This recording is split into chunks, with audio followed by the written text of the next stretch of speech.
What's up? I'm Dan Fredenberg, and this is another chance encounter. Hey, what's up? I'm Dan Fredenberg. I'm a commercial real estate guy. I'm from the internet.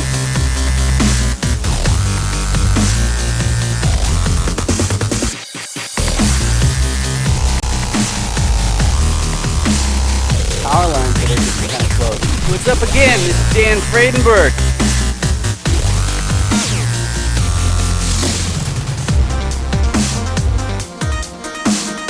I'm joined today with Justin Smith. How you doing today, Justin? I am doing good, Dan. How are you? I can't complain. So for those of you in the audience who haven't seen a chance encounter before, this is how it works. I go through the 5 different motivations I've found that people have for getting their next commercial acquisition. And I say, hey, which ones best describe you? Then I go through the 6 different roles in a commercial deal in acquiring it, operating it, possibly flipping it, all that kind of stuff. And I say, which one's your core competency that you're most likely to contribute in your next co-GP team? But first, one thing I think is super important if you're ever going to be successful in life is you have to be able to introduce yourself. So Justin, could you please introduce yourself to the audience? Oh, man, that's an amazing setup. If you're going to be successful in life, you have to be able to introduce yourself. Well, I am Justin Smith. I'm the founder and CEO of Real Equity. That's REL Equity. We are a private asset management and acquisition firm looking at multifamily apartments, complexes, and we also do advisory for real estate development. All right, excellent. So let's take a look. I got my touch screen here for the first time. Usually I just show this part on the screen in a pop-up. Now don't worry if you can't read it because I'm going to go through it anyway. But I go through the motivations first because a lot of beginners, they know why they want to get into commercial real estate, but they don't really know which role of the 6 that they're going to do. So we'll get to that in a second. So the first reason why people want to get into Boink. So the touchscreen doesn't want to scroll it next. So that's cool.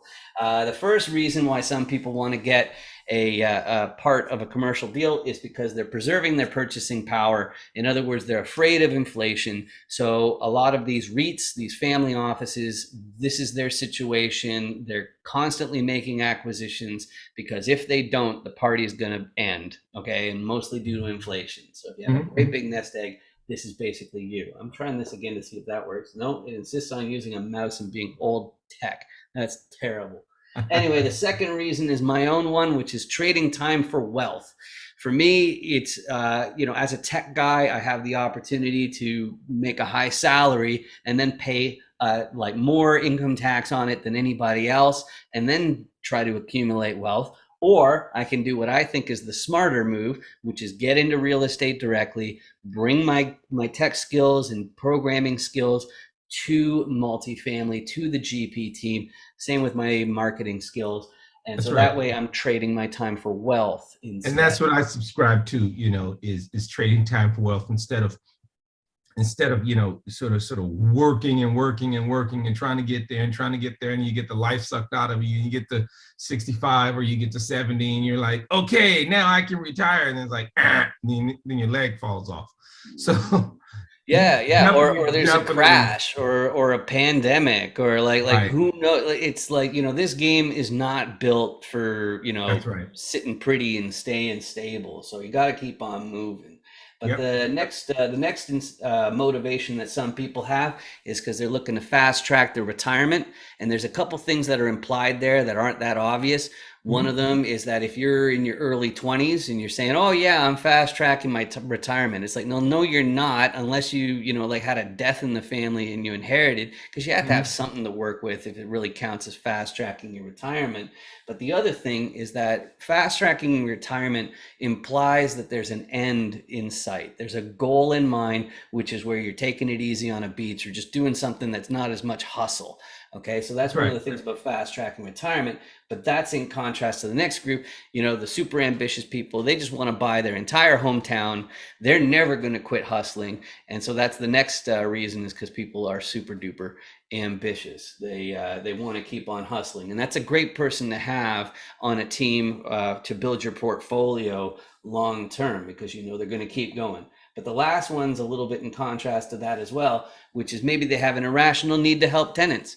In other words, it doesn't have to be helping tenants in particular, but people have some sector of society that they want to help. And if they Yeah. really Yeah. understand how this system works out, the fact is, we all, the most powerful vehicle at our disposal to make a difference in society is by building our wealth and then making that wealth work for us and Yeah. helping people.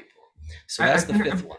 Mhm. but and I think there's a possibility, frankly, to have a balanced blend.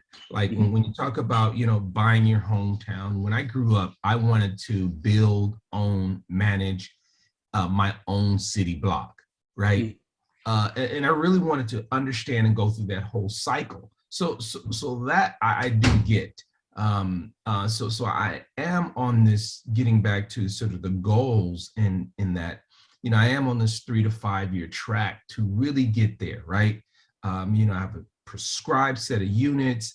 I have a certain sort of way of life. I have some things that I want to do for my family. I have some things I want to do for my extended family, for my community, and really collaborate with others. Those are the 3 C's that I sort of believe in. And I'm very ambitious about doing that. And then at the same time, I think there's an opportunity to help those that are less fortunate. Not to say that I want to, help all the tenants, in the world and that type of thing, because, there does need to be a balance, right? Because I'm not naive, and I've been in real estate long enough, and I've had properties, particularly in Western regional states, which are more friendlier to tenants, and I've gotten burned from that, right? So I think I think there's a balance in how you do all of those 3 things. So Mhm. just Mhm. pulling all those 3 together. Yeah, I love that, and that's the one that I like to emphasize as well, because like landlords, we don't have a PR department in general, and Right. that's not good, right? We get a bad rep because of the because of all the slumlords out there, but the fact is, if I think pretty much everybody would be willing to hire a maid if they could afford it.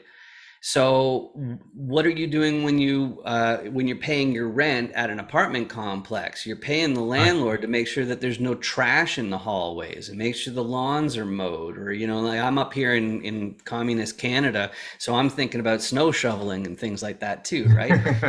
So it's definitely a service, and it's not really fair. But landlords, they actually have a few different flavors. So in the Yep. GP team, I've got the 6 different roles here, and I'll go through that for any beginners in the audience so that they know what's going on. And there are only 6 of them. That makes it easy. So the first one is repositioner. A repositioner, you'll see I got a picture of a couple different properties here and a bunch of paperwork. So a repositioner is somebody who looks at a whole whack of different properties and figures out which ones have upside. So that means they're definitely underwriters. They have to know that the numbers work out, and they have to know how to tweak the numbers to find that extra upside. The two Mhm. main ways you get upside: one is operations. You see the money going down the toilet. So they're making sure that the efficient operations end up lowering the expense ratio. But the other thing, I also put the money in there going down there just to emphasize that Mm. marketing is a piece, bookkeeping is a piece. And you have to, for SEC reasons, you have to justify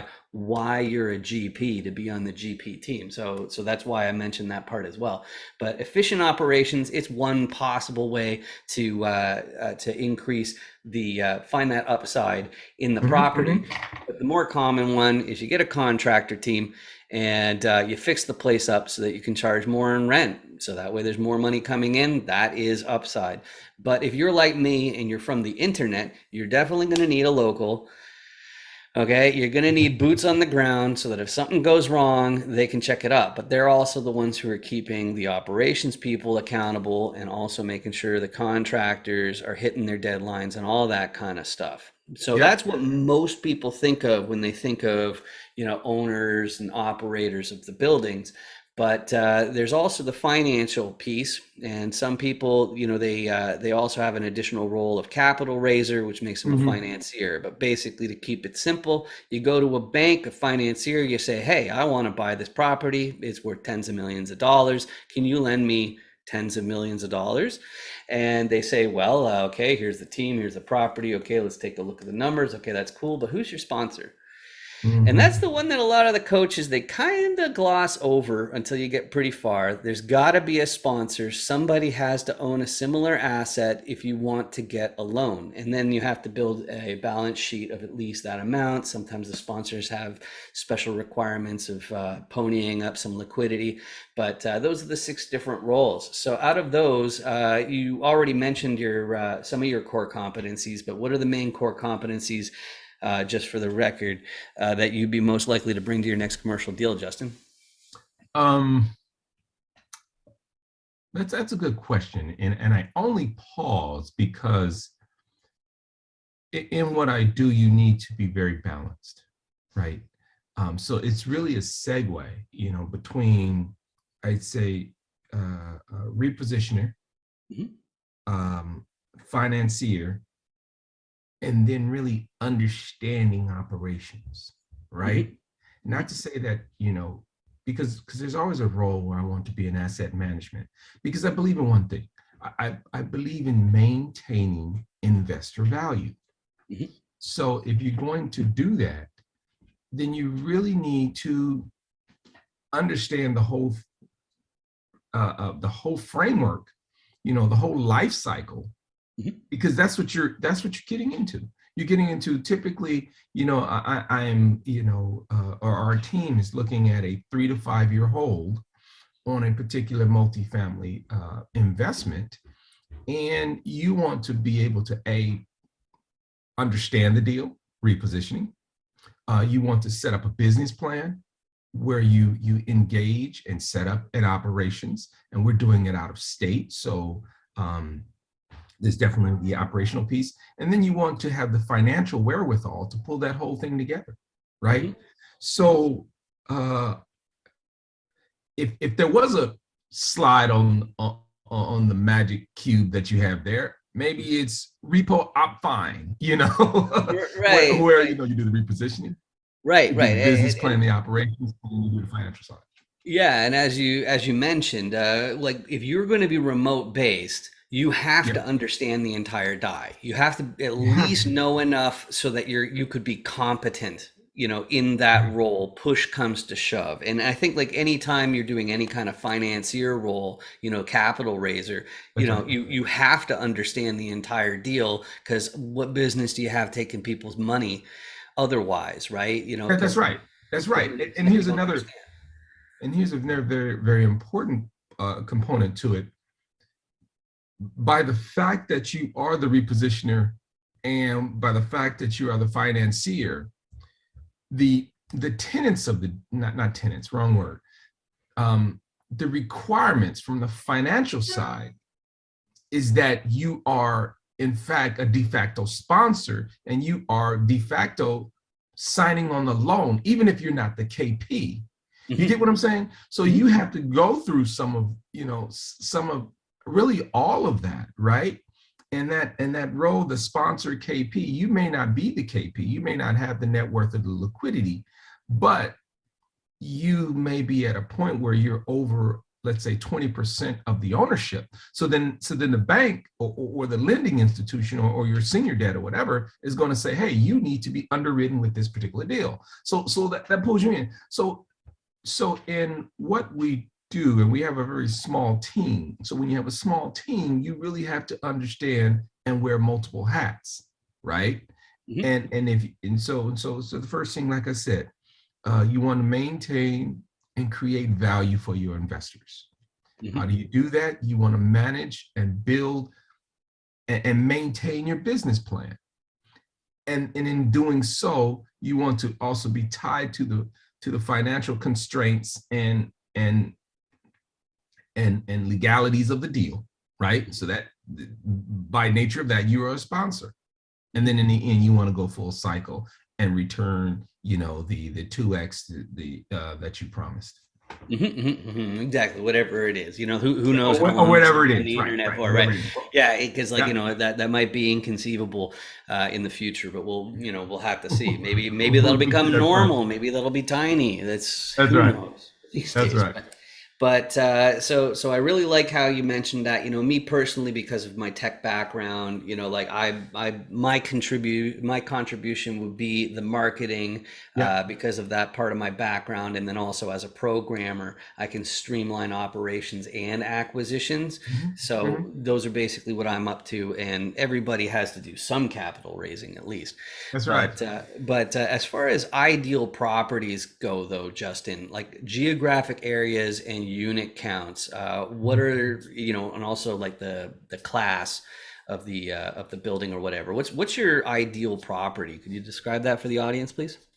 Yeah, my ideal property is a property that's about 200 units, Mhm. usually in the southeast. Mhm. There are several markets that we are looking at very strongly. And I'll give you the states like Texas, like Colorado, like Ohio, like Arizona. Um, and I do like tertiary markets, so there's a difference between, sort of the major market and then the tertiary market. And then the other thing that I also, yeah, acquire and buy for is for cash flow. So there's a difference there. Like there's cash flow versus appreciation. Some markets are very strongly appreciation, and then some markets are maybe more balanced or flatter appreciation over time, but provide the cash flow, right? So Mhm. that makes sense. Yeah, makes lots of sense. Makes Mhm. lots of sense. All right, so then the next question that I usually have is, we met through some of the meetups that I go to. I found the meetups in general through LinkedIn. Is LinkedIn the best way to reach out to you, or is there a website that's better or something like that? Um, LinkedIn is a good way to do it, or you can just go directly to my website, which is the rel.com. I mean relequity.com, and it's on the logo that you see right behind me. All right, awesome. That's great. And one other thing for you in the camera there, which is if you look under my hand somewhere over here, there's something that makes me sad. It's a big red button and it says subscribe. And the only way to make it not make me sad is to click on it and turn it gray, because that means that YouTube pays for these videos instead of me. So that makes me way happier. It's a much better thing. So pretty please with sugar on top, hit the subscribe button. It's free. All it means is that my videos might show up on your list of suggestions. There's no guarantee that they Right, even right. will. Exactly. So, but it doesn't cost you a cent, but it does me a humongous favor. So, pretty please make that happen. But Justin, this has been fantastic, getting a better, closer look at how you can fit into Yep. these different teams. Thank you very much for spending the time. All righty, man. I appreciate you. Awesome. Thanks.